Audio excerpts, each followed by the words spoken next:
President Donald Trump spent the day before Thanksgiving, a holiday of national unity, revisiting some of his favorite grievances. Back at his Mar-a-Lago retreat in Florida for the first time since April, Trump devoted the early morning hours to airing his obsession with NFL players kneeling protests during the national anthem and carrying on his fight with Lava Ball, the father of a UCLA basketball player arrested in China for shoplifting during Trump's recent visit there. Story continued below. Trump has repeatedly targeted black athletes or public figures in recent months on Twitter as ingrates, fights that resonate with his conservative, largely white base.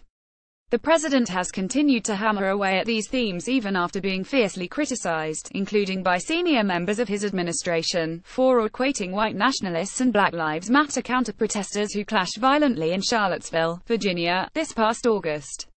Trump began his Wednesday morning outburst by punching back at Ball, who has pointedly minimized and refused to thank the president for his help in orchestrating the release of Ball's son and two other UCLA basketball players arrested in China for shoplifting.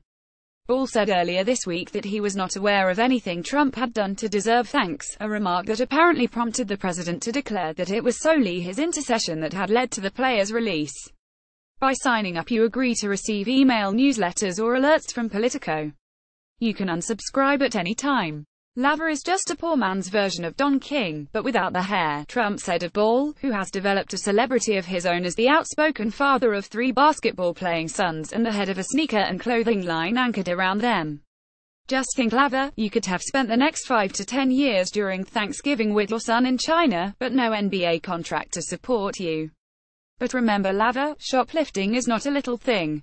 It's a really big deal, especially in China. Ungrateful fool. The president also retweeted Joey Manorino, the London-based co-host of Your Voice America, a pro-Trump online broadcast, who smeared Trump's other favorite foil, Hillary Clinton, in a post. If you get someone's son out of prison, he should be grateful to you, period. I don't care. If Hillary got my kid out of prison, as much as I hate the woman, I'd thank her corrupt ass. Trump followed those posts with one about NFL players who protest during the national anthem, the sports issue that he metastasized into a national conversation this fall by calling the protesting players son of a bitch and suggesting they be cut from their teams as discipline for not standing at attention during the anthem. The NFL is exploring keeping teams in their locker rooms during the anthem as a way around the protests, which Trump tweeted was almost as bad as kneeling.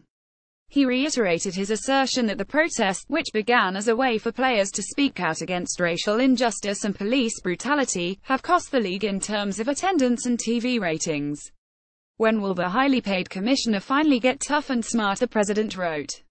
This issue is killing your league. Earlier this week, Trump lashed out personally at Oakland Raiders running back Marshawn Lynch, who wore a Trump versus Everybody t-shirt as he arrived a road game in Denver last month, for sitting during the U.S. national anthem but standing during the Mexican one before a game last Sunday in Mexico City.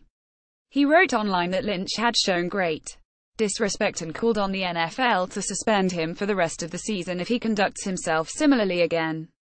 Despite efforts by NFL players to frame their protests as targeting racial issues in the U.S., Trump has successfully turned them into a front on the culture wars that played such a dramatic role in his campaign.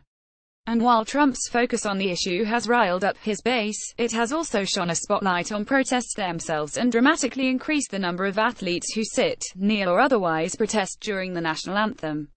Trump's bombast on the issue has also seemingly turned the once apolitical ritual of championship teams visiting the White House into a controversial subject, with some teams opting to skip the trip to Pennsylvania Avenue and avoid the photo op with the president. Most recently, the University of South Carolina women's basketball team opted not to join other NCAA champions who visited the White House last week. The University of North Carolina's men's basketball team also opted not to visit, saying it could not agree on a date with the White House. Perhaps most notably, Trump rescinded the White House invitation to the NBA champion Golden State Warriors after one of the team's star players, Steph Curry, indicated that if it were up to him, he and his teammates would not visit with the president. Going to the White House is considered a great honor for a championship team. Stephen Curry is hesitating, therefore invitation is withdrawn, the president wrote online. Curry appeared unfazed, telling reporters later that by not going, hopefully that will inspire some change in terms of what we tolerate in this country. As the morning wore on, Trump turned his attention to weightier matters, tweeting thoughts on behalf of 3 service members missing in a Navy airplane crash. "We are monitoring the situation," the president wrote. "Prayers for all involved."